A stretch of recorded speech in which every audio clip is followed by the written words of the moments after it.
Despite vigorously rubbing my eyes, the scene before me remained unchanged. The moment my eyes focused, I did not just do a double take, but a triple take. What unfolded before me was the transformation and expansion of our house, appearing entirely different from its previous state. My name is May, a 43-year-old working housewife, married to Jim for 15 years. Unfortunately, our union had not been blessed with children, but this circumstance allowed us to live contentably in close companionship. As long as we upheld the promises made before marriage, I believed our bond would remain strong. Having lost my parents at a young age, my in-laws became my surrogate parents. Our relationship had been harmonious, and our house, situated just a 10-minute bike ride from their home, maintained the perfect distance to sustain our connection. However, the balance was disrupted after the sudden passing of my father-in-law.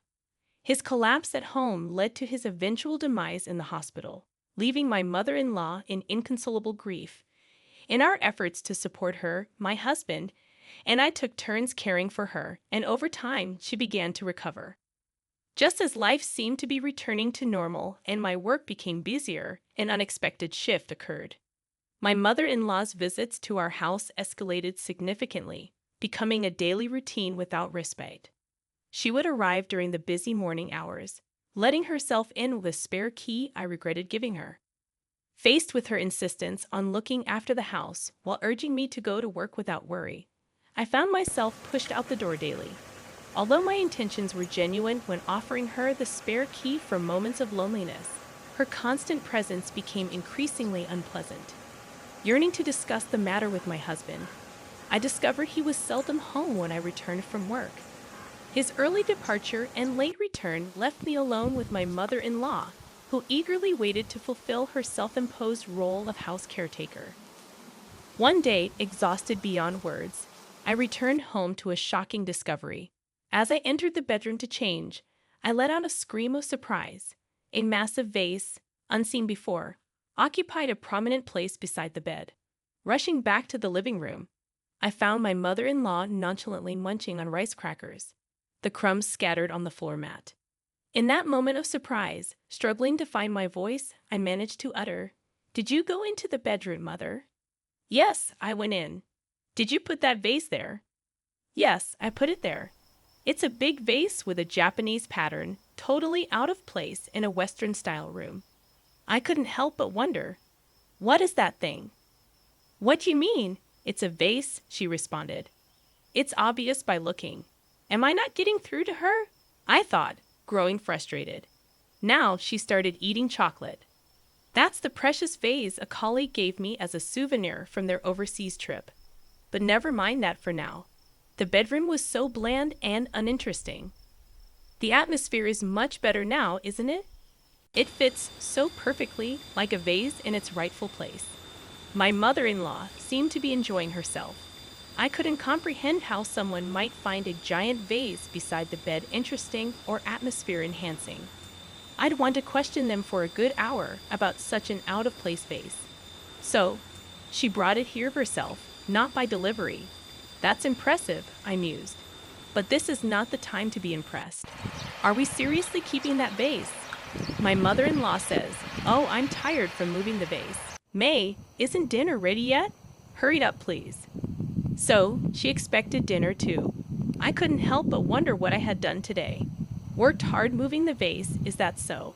Can you please go home? If this keeps up, I'll get fed up. At first, I thought she was just lonely, but now I don't feel that way at all. May, make sure to prepare rice and meat soup for breakfast. She's bustling around busily, ordering me around. May, where's my lunch money? I'm looking after the house for you. You're so thoughtless. At least vacuum daily. I'm the one getting tired of looking after the house. Don't modern daughters-in-law care for their mothers-in-law at all? Her endless demands were making me want to tear my hair out. Then she suggested, "It's a hassle to go home.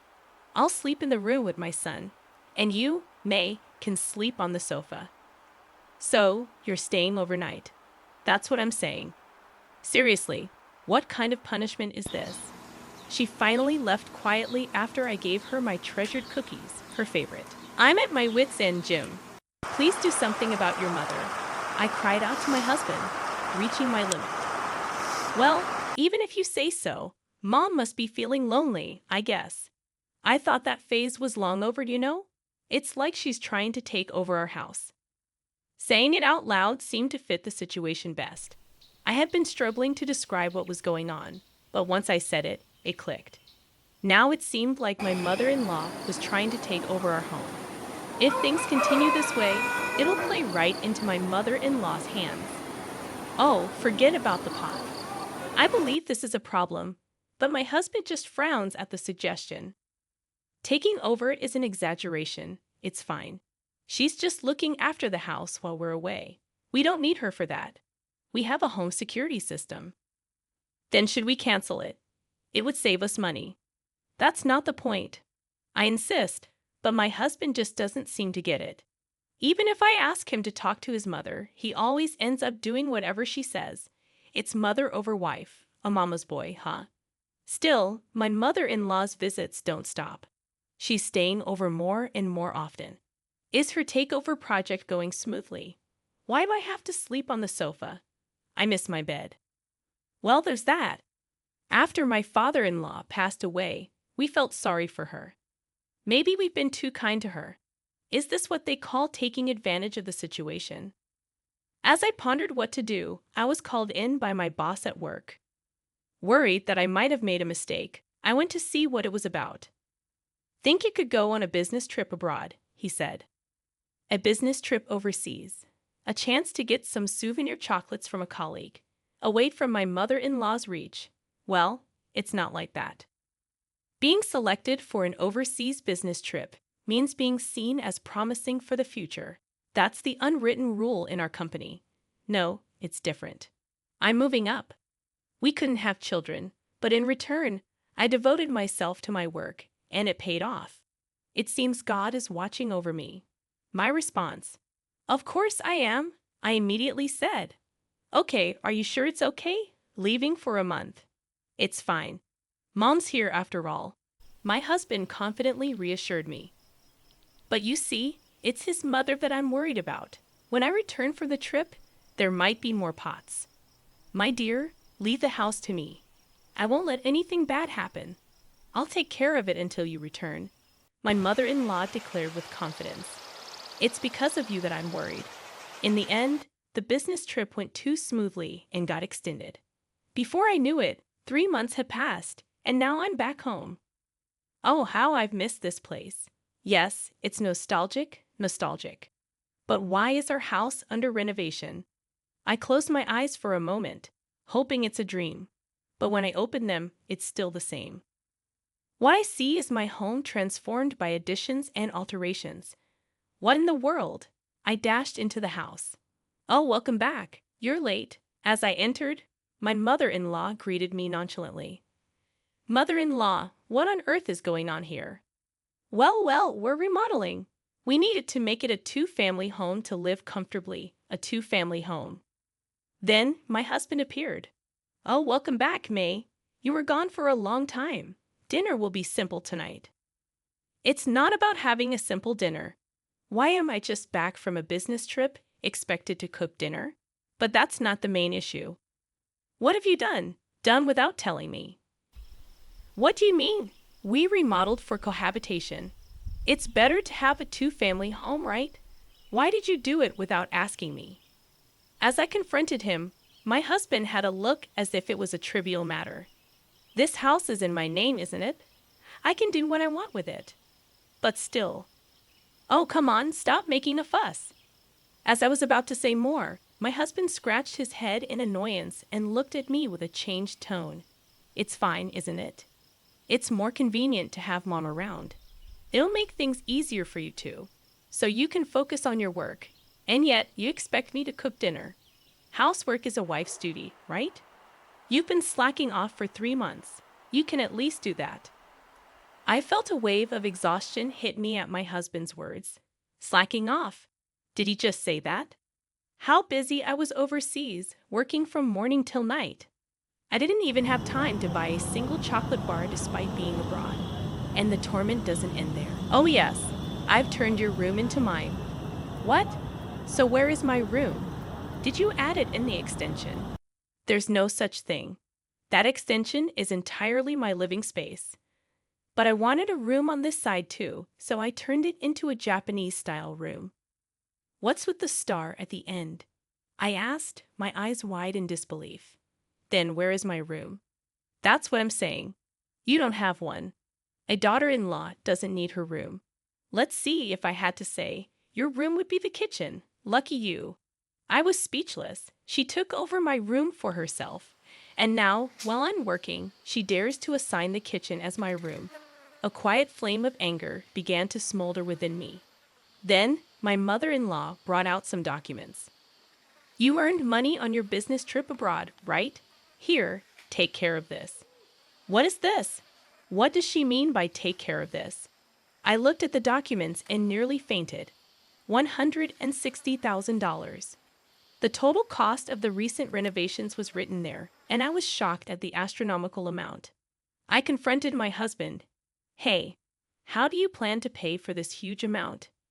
We haven't even finished paying off the house loan. How are you going to manage with your salary? We already had a loan for buying this house. And on top of that, I couldn't imagine we could get a loan for another $160,000. Could it be my father-in-law's inheritance? No, that doesn't make sense. There wasn't that much money. As I pondered in confusion, my husband looked at me with an equally puzzled expression. What are you talking about? It's obvious that you're going to pay, May. That's right. May, we're relying on your earnings. You'll have to work hard and earn a lot for our sake. They said it as if it was the most natural thing in the world. In other words, they intended to make me pay the arbitrary renovation cost of $160,000. At that moment, something inside me cooled and then froze over. I was done. These two were no longer needed in my life. Clang, clang, clang. It felt like I heard the gong signaling the end of a match. So shall we proceed to a no-holds-barred brawl outside the ring? My actions after that were swift. I took the luggage I had brought back from the business trip and left, ignoring their attempts to stop me. I booked a room in a business hotel and started taking action. The next day, I returned to the house. The sight of the changed home brought a wave of sadness. As I stood there, my husband came out seeing me. May, where the hell have you been, and what have you been doing? I just had some errands to run. Forget about that and take care of the house. The construction isn't finished yet, and there's a lot to do. I glanced at my yelling husband and entered the house without a word.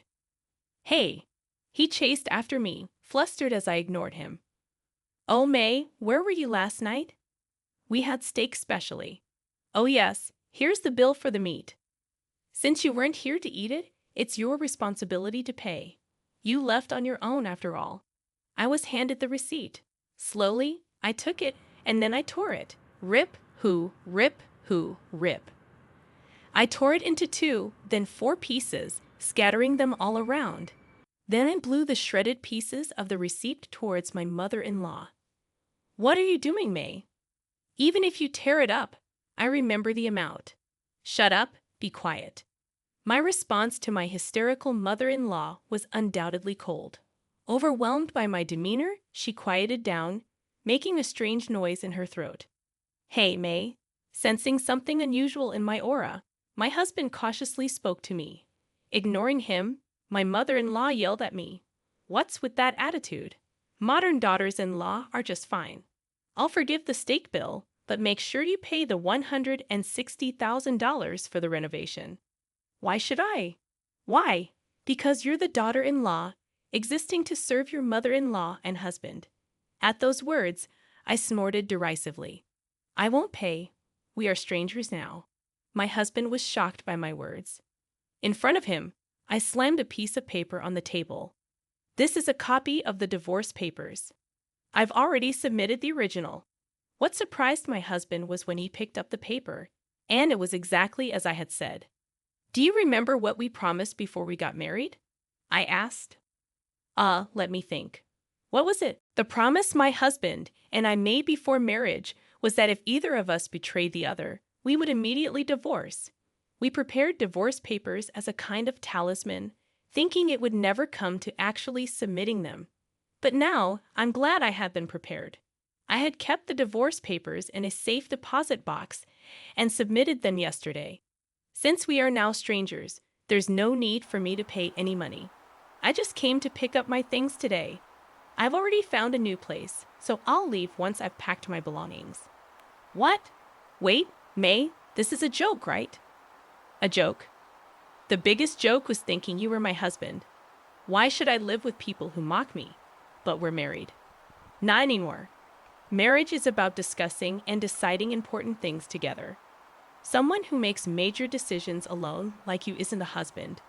Why don't you live happily with your beloved mom? But. My cold words made my husband break down in tears. But it was too late for regrets. It's good to care for one's mother. However, that should be balanced with caring for one's wife.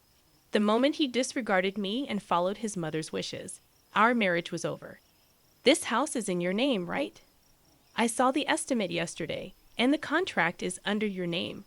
Good luck paying back the $160,000. What? I waved my hand cheerily as he collapsed to the floor in shock. As I started gathering my things, my mother-in-law grabbed my arm. Hold on, May. You can't just do as you please. I don't need your permission. It doesn't matter what a stranger thinks of me. As she was at a loss for words, I remembered something and handed her an item. Here, as a housewarming gift for the renovation. Be sure to display it in your room. What is this? It's a vase. I placed a palm-sized vase in my mother-in-law's hand. It was oddly colorful, oddly shaped, and had a particularly mediocre design. The most time-consuming task yesterday was finding this vase. Believe it or not, it cost $1. You're lucky, aren't you, mother-in-law? Stop joking around. What about the $160,000? Well, I'm just a stranger now. As my mother-in-law cried out with tearful eyes, I, laughing to tears myself, quickly packed my belongings and left the house. What happened after that? Well, the two of them, who had completely relied on my income, seemed to be living quite poorly. They couldn't possibly make payments on the original loan plus an additional $160,000. My mother-in-law sold her own house, but it didn't amount to much and was far from enough to cover the costs. As for my husband, he was already dealing with reduced pay due to poor business performance. The shock of our divorce might have contributed to him making repeated mistakes at work. He was demoted, resulting in a significant salary decrease. I remember receiving messages from him filled with pleas. Please, please help me. I can't pay the loan, and they're going to seize the house. My mother's behavior has been strange lately. She accuses me of being a thief, wanders around the neighborhood. It seems they might have to let go of the house, and with that shock, my mother-in-law was probably seeing his messages. I replied briskly, "Work hard for your mom, who's more important to you than your wife," and then I set my phone to block his calls. As for me, work was going well. My skills were recognized, and it seems I might soon be offered an overseas position, not just a business trip. Freed from the ill-fated ties, a bright future surely awaits me. Looking up at the contrails in the sky, I took a deep breath. I had already submitted the original. What surprised my husband was when he picked up the paper. It was exactly as I had said. Do you remember what we promised before we got married? Let me think. What was it? The promise my husband and I made before marriage was that if either of us betrayed the other, we would immediately divorce. We prepared divorce papers as a sort of talisman, thinking it would never come to actually submitting them. Now, I was glad I had them prepared.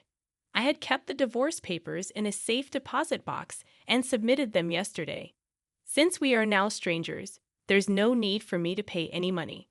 I just came to pick up my things. Today, I've already found a new place, so I'll leave once I've packed my belongings.